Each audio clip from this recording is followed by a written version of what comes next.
Hello everyone, good morning. मैं देवव्रत और आज बेटा हम आपको बीएससी सेकेंड ईयर केमिस्ट्री का अपना 23वां लेक्चर पढ़ाने जा रहे हैं। आज का बेटा जी हमारा टॉपिक होगा geometrical isomerism. Geometrical isomerism in octahedral complex. तो हेडिंग डालो, geometrical isomerism in octahedral complexes in octahedral complexes। ठीक है बेटा, geometrical isomerism in octahedral complexes.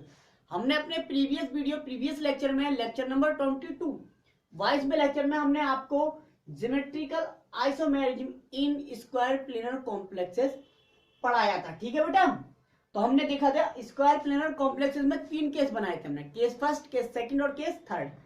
तो बेटा अब हम आज ज्योमेट्रिकल आइसोमेरिज्म देखने जा रहे हैं ऑक्टाहेड्रल कॉम्प्लेक्सेस में। कैसे कॉम्प्लेक्सेस में? ऑक्टाहेड्रल कॉम्प्लेक्सेस में। और ऑक्टाहेड्रल कॉम्प्लेक्सेस में कोऑर्डिनेशन नंबर मेटल का क्या होता है? 6 होता है। और 6 कोऑर्डिनेशन नंबर होने का मतलब है कितने मोनोडेंटेड लिगेंड होने चाहिए? 6। ठीक है, तो इसमें भी हम geometrical isomerism in octahedral complexes में भी हम 3-4 केस पढ़ेंगे। ठीक है, case first, case second, case third और केस फोर्थ देखेंगे कौन कौन से केस में octahedral complexes geometrical isomerism show करता है और कौन कौन से में शो नहीं करता है। ठीक है बेटा, अब एक बात और रहेगी बेटा, हमने वहां कोऑर्डिनेशन नंबर 4 में ज्योमेट्रिकल आइसोमेरिज्म शो कराई थी तो केवल स्क्वायर प्लेनर कॉम्प्लेक्सेस में दिखाया, टेट्राहेड्रल तो रह गया, टेट्राहेड्रल में नहीं दिखाया। तो बेटा जी रहने का मतलब है कि geometrical isomerism in tetrahedral complexes होती ही नहीं है, अर्थात टेट्राहेड्रल कॉम्प्लेक्सेस जो होते हैं वे ज्योमेट्रिकल आइसोमेरिज्म शो नहीं करते। इसलिए हमने geometrical isomerism in tetrahedral complexes नहीं पढ़ाया है, क्योंकि टेट्राहेड्रल कॉम्प्लेक्सेस में ज्योमेट्रिकल आइसोमेरिज्म शो नहीं की जाती है। ठीक है, अब हेडिंग डालो, geometrical isomerism in octahedral complex. तो देखिए ऑक्टाहेड्रल कॉम्प्लेक्सेस डिफरेंट केसेस में डिफरेंट टाइप की ज्योमेट्रिकल आइसोमेरिज्म शो करते हैं। तो सबसे पहले डालिए केस फर्स्ट। केस फर्स्ट बेटा, केस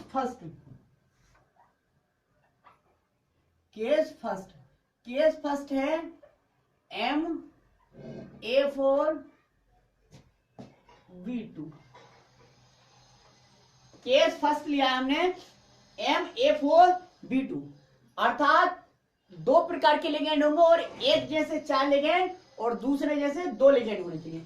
एग्जाम्पल इसका लिखा दें, क्या लिखवा दें? CO NH3 का होल 4, NH3 का होल 4, NO2 का होल 5। ये आ गया केस फर्स्ट। देखिए बेटा, M मतलब मेटल, A मतलब NH3, B मतलब NO2। A 4 है तो 4 है, B 2 है तो 2 है। ठीक है, ये केस है।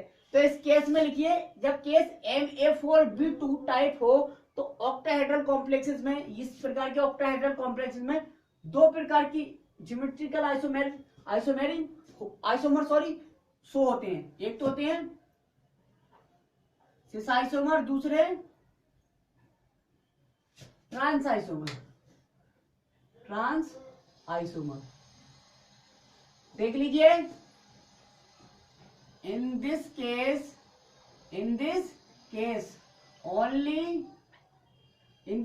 only 2 types of ज्योमेट्रिकल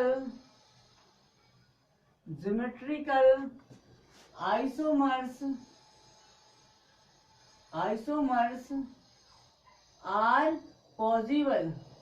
यानी कि बेटा जी इस केस में केवल 2 प्रकार के ज्योमेट्रिकल आइसोमर ही संभव हैं। पहला आइसोमर देखें,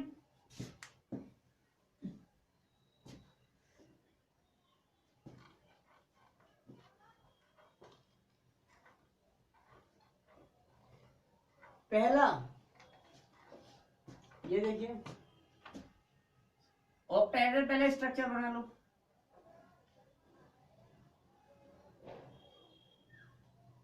CO,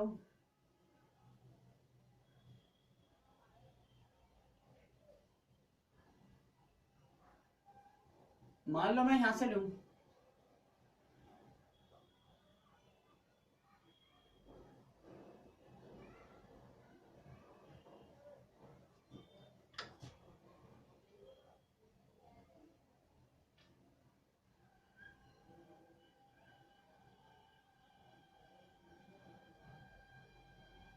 एक ये बनाया मैंने, दूसरा केस ये बनाया, इसमें दो आइसोमर बता रहे हैं ना, तो दो आइसोमर देखो जरा,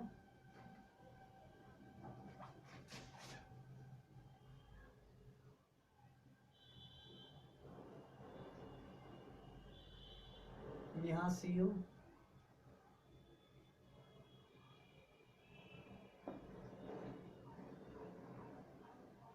यहाँ पे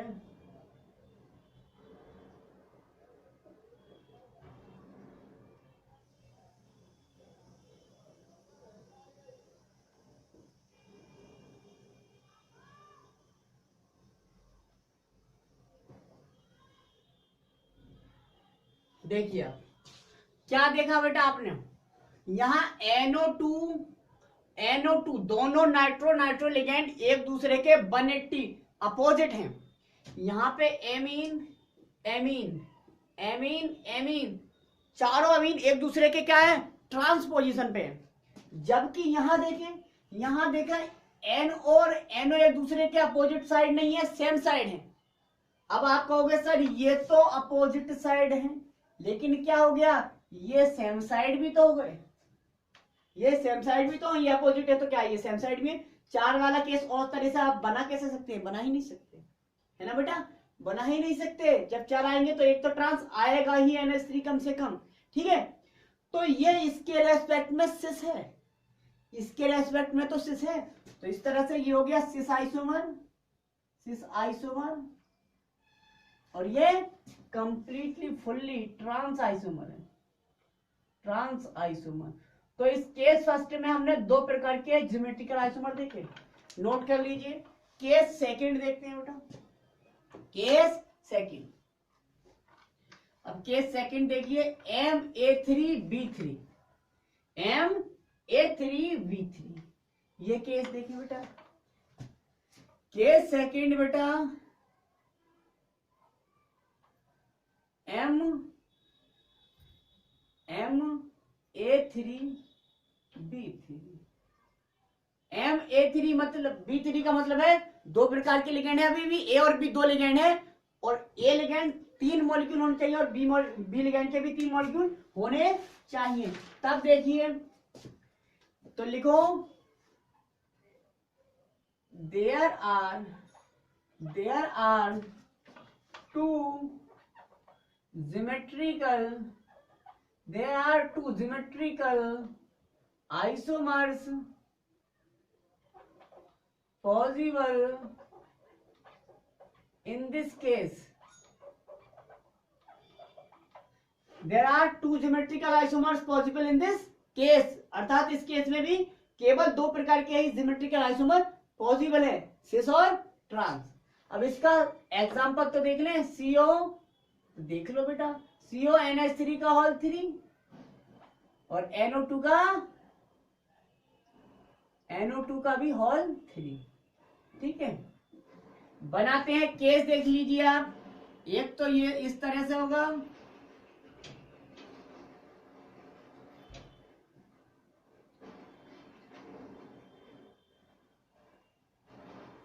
एक तो बेटा इस तरह से होगा,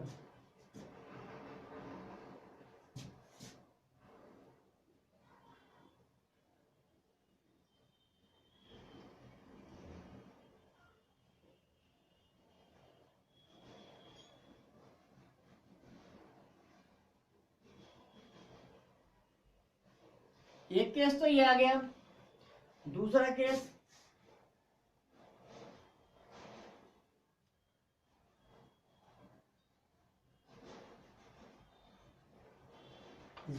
देखो बेटा,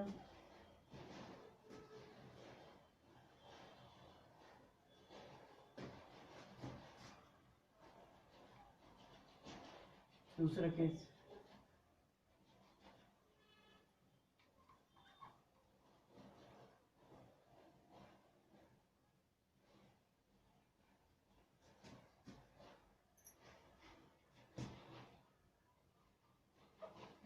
ये केस देखिए, केवल दो ही केस पॉसिबल है, सॉरी केवल दो ही आइसोमर पॉसिबल है केस सेकंड में, जब तीन तीन लिगेंड हो, दोनों प्रकार के लिगेंड तीन तीन हो, ए लिगेंड भी और लिगेंड बी भी।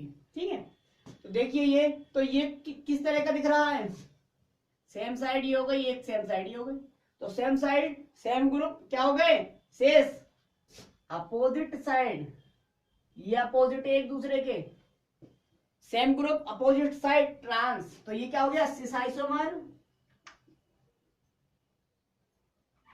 और ये ट्रांस आइसोमर। खत्म। नोट कर लीजिए, केस थर्ड देखते हैं। केस थर्ड क्या है,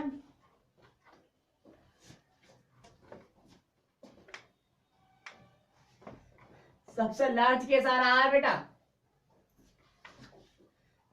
लिगेंड 6 हैं, मोनोडेंटेड लिगेंड वाले 6 लिगेंड। केस थर्ड है ये, M A B C D E F, ABCD पढ़ रहे हैं, ठीक है, M A B C D E F, M और लिगेंड ABCDEF, 6 लिगेंड है, दिख रहे हैं आपको 6 लिगेंड, और 6 के 6 लिगेंड अलग अलग है, A एक है, B एक है, CDEF। ठीक है, जैसे बेटा इसका एग्जाम्पल लिखवा दें, जैसे मान लो मैंने HCO NH3 Cl, ठीक है, Br Cn, ठीक है, और Py और NO2, ठीक है बेटा, ये लिया 1 2 3 4 5 6, 6 लिगेंड है। ठीक है, तो इसमें क्या होगा, तो बेटा जी जब 6 लिगेंड है और 6 अलग अलग प्रकार के लिगेंड है, तब इस केस में क्या होता है, इस केस में 15, कितने 15, तो लिखेंगे ये बात, there are 15 geometrical isomer, 15 geometrical isomers possible in this case, ठीक है बेटा, इस केस में 15 ज्योमेट्रिकल आइसोमर्स पॉसिबल है, 15, ठीक है, 15 तो इस पर ड्रॉ नहीं कर सकते, याद रखना 15 हैं। ठीक है, केस फोर्थ देखते हैं, केस फोर्थ हमने ले लिया है MA6, ये केस हो, या MA5B, MA5B,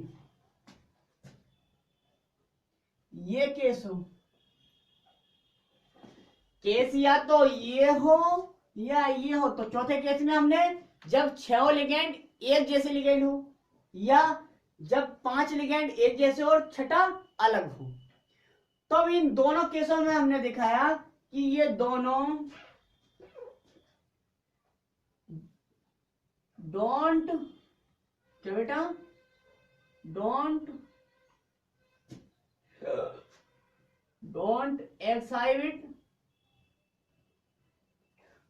exhibit symmetrical isomerism,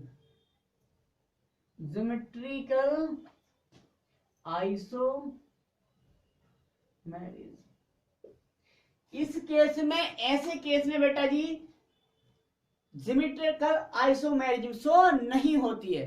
ठीक है, तो ऑक्टाहेड्रल में ये केस स्पेशल है, जब 6 लिगेंड एक जैसे हो तब, या 5 लिगेंड एक जैसे और एक अलग हो, तब इन दोनों कंडीशन में क्या होगा, सिमेट्रिकल आइसोमेरिज्म पॉसिबल नहीं होगी। लेकिन अगर वही बात करते हैं हम कि यदि लिगेंड 6 अलग अलग हो, तब सबसे ज्यादा सिमेट्रिकल आइसोमर्स बनाते हैं, कितने 15 बनाते हैं, ये देखा था। ठीक है, तो ये हो गया बेटा आपका symmetrical isomerism in octahedral complexes. Octahedral complexes में हमने 4 केस लिए बेटा, चारों केसेस में हमने समझाया कितने कितने ज्योमेट्रिकल आइसोमर पॉसिबल हैं। दो केस हमें ऐसे भी दिखाई दिए जो क्या नहीं कर सकते हैं, जो ज्योमेट्रिकल आइसोमेरिज्म शो नहीं करते ऑक्टाहेड्रल में। अब लिखिए आप नेक्स्ट प्रकार की स्टीरियो आइसोमेरिज्म है ऑप्टिकल आइसोमेरिज्म। तो अब है ऑप्टिकल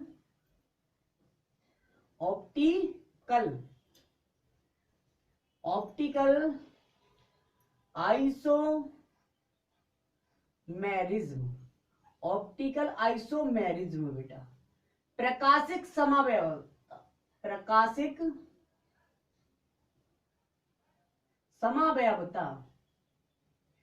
ठीक है बेटा,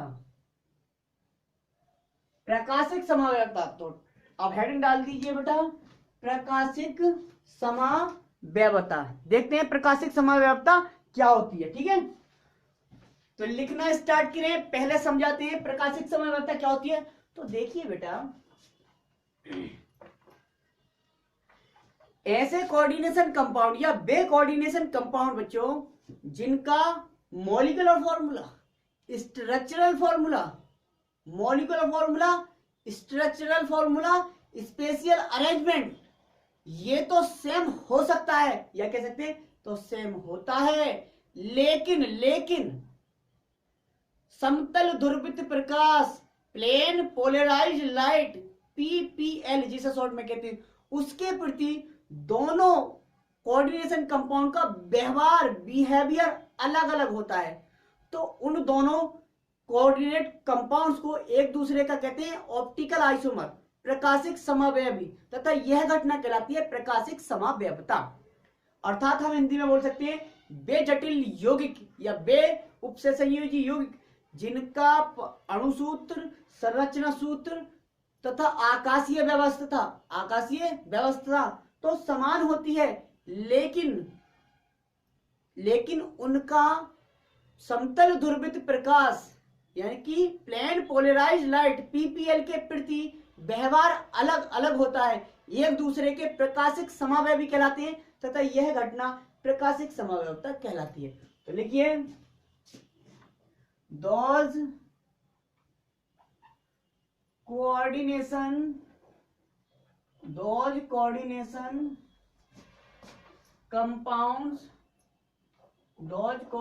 compounds which have similar या same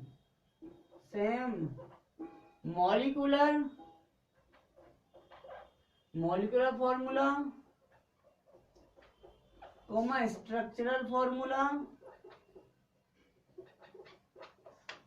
structural formula and spatial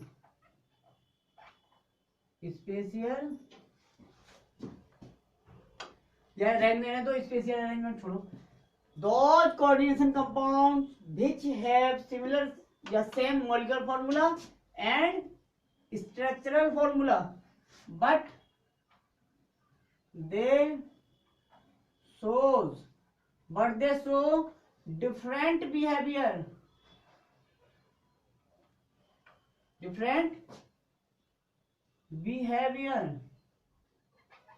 towards plane polarized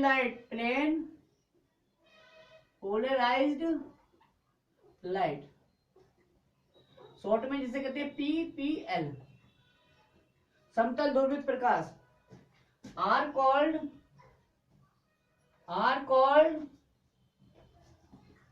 optical isomers,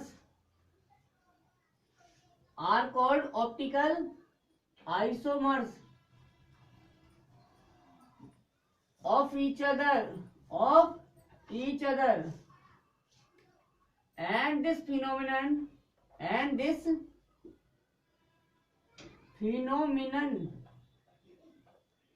is known as optical isomerism.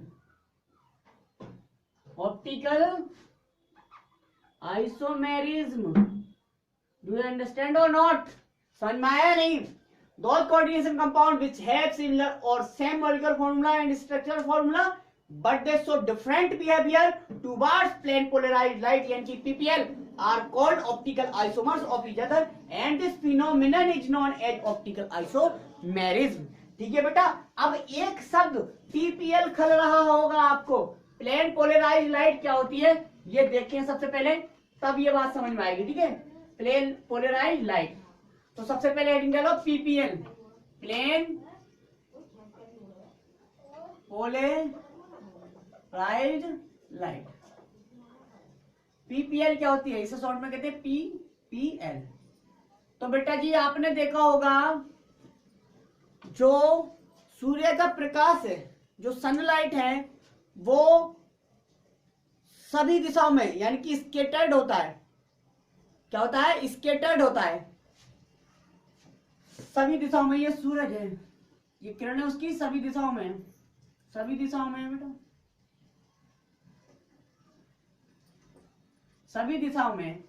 अब जब हम साधारण, इसे कहते हैं हम साधारण प्रकाश, साधारण प्रकाश, साधारण प्रकाश, साधारण प्रकाश को मतलब कहते हैं सिंपल लाइट, सिंपल लाइट. ये सिंपल लाइट है. तो जब सिंपल लाइट में हमने क्या देखा, सिंपल लाइट सभी दिशाओं में क्या करता है भाई, प्रोपोगेशन करता है, संचरण करता है. लेकिन यदि हम साधारण प्रकाश को काय में निकोल प्रिज्म से गुजारे, ये एक निकोल प्रिज्म बना दिया हमने, क्या बना दिया, निकोल प्रिज्म. ये एक है निकोल प्रिज्म, इसका नाम है निकोल प्रिज्म. यदि हम ऑर्डिनरी लाइट, सिंपल लाइट ये इसे कहते हैं ऑर्डिनरी लाइट, ऑर्डिनरी लाइट को हम बेटा निकोल प्रिज्म से पास कराएं, निकोल प्रिज्म से गुजारेंगे, तो हम क्या देखते हैं, तब हम ये देखते हैं कि ये जो ऑर्डिनरी लाइट है वो केवल अपनी दिशा के, संचरण दिशा के केवल परपेंडिकुलर, कैसे बेटा, परपेंडिकुलर ही क्या करते हैं, प्रोपोगेट करते हैं या वाइब्रेट करते हैं, केवल परपेंडिकुलर. क्या करते हैं, परपेंडिकुलर. ठीक है, तो बेटा जी अब इसे क्या कहेंगे, अब इस प्रकाश को कहेंगे हम समतल ध्रुवित प्रकाश. एक ही तल में इनका ध्रुवण है, इनका ध्रुवण केवल एक ही दिशा में, एक ही तल में है, सॉरी समान तल में, इसलिए इसे कहेंगे समतल ध्रुवित प्रकाश, इसे कहेंगे प्लेन पोलराइज्ड लाइट. ठीक है, ये है PPL आपका, समझ में आया. अब बेटा जो कोऑर्डिनेशन कंपाउंड जो होते हैं वो क्या करते हैं, कुछ कोऑर्डिनेशन कंपाउंड इस PPL को लेफ्ट साइड को रोटेट कर देते हैं, किधर को, लेफ्ट साइड को. ठीक है, और कुछ इसे राइट साइड को रोटेट करते हैं, कुछ इसे बाईं ओर को मोड़ देते हैं और कुछ इसे दाईं ओर को मोड़ देते हैं. तो जो बाईं ओर को मोड़ देते हैं उन्हें वामावर्ती यानी कि लीवर रोटेटरी कहते हैं, और जो दाईं ओर को रोटेट कर देते हैं उसे दक्षिणावर्ती, जिसे कहते हैं डेक्स्ट्रो रोटेटरी कहते हैं. तो मैंने बताया था ऑप्टिकल आइसोमेरिज्म में दो फॉर्म बनेगी, डी फॉर्म और एल फॉर्म. ठीक है बेटा, तो ये था समतल ध्रुवित प्रकाश. खैर आज के लिए बस इतना ही, अगले लेक्चर में हम अपनी ऑप्टिकल आइसोमेरिज्म और पढ़ेंगे. ठीक है, इसे लिंक कर देंगे. ठीक है, थैंक यू वेरी मच.